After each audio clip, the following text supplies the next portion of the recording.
Howdy YouTubers.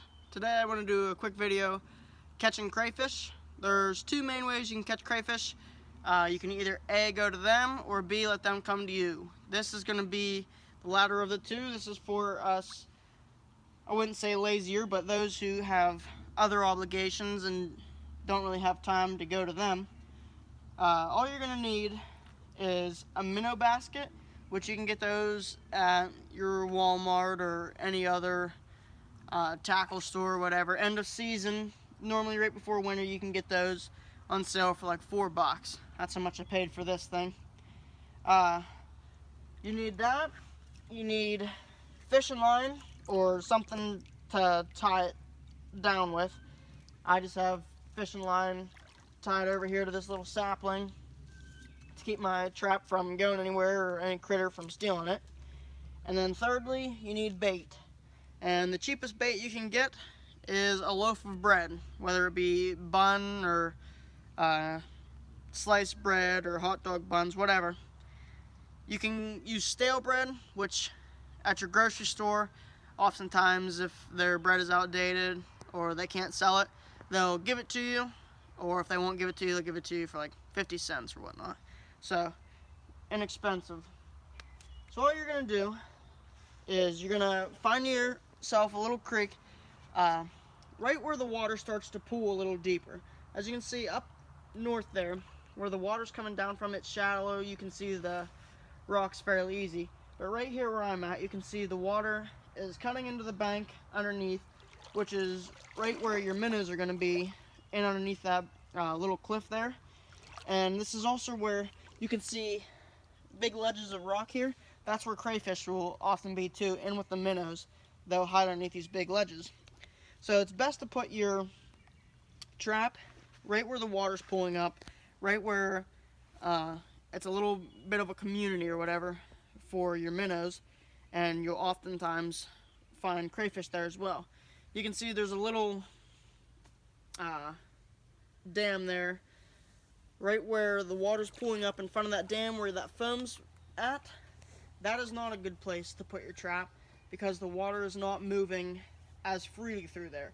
You want a place where the water pools, like right here, but the water's still moving over top. Right there where that foam is, the water's just getting clogged. There's no motion there, so you're not going to find moving crayfish or anything. You'll find still ones which will be like nests or whatever, but it's not going to be edible ones.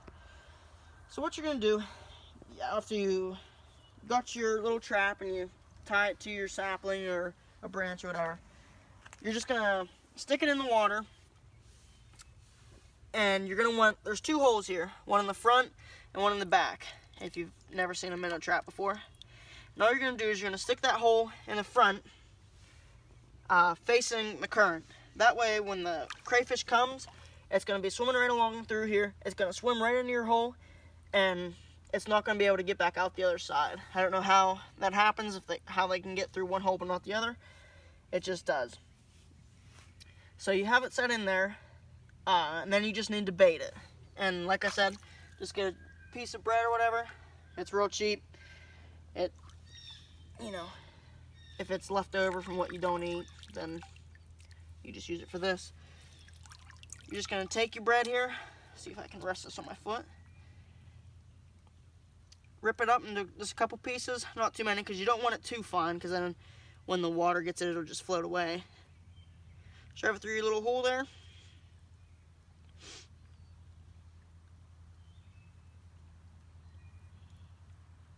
This way, the crayfish will smell it floating in the water. The water will break it down a little bit. You'll lose probably about 60% of the bread the first night just from the water eating it and whatnot. But no big deal. Crayfish will find it, and even you can see the loose crumbs that are getting through there. That's just attracting the crayfish more. They'll see the bigger chunks of bread, they'll go for it, and they'll get stuck inside. But the minnow trap, all it is, just a little hook on top here. Try to do this without losing it.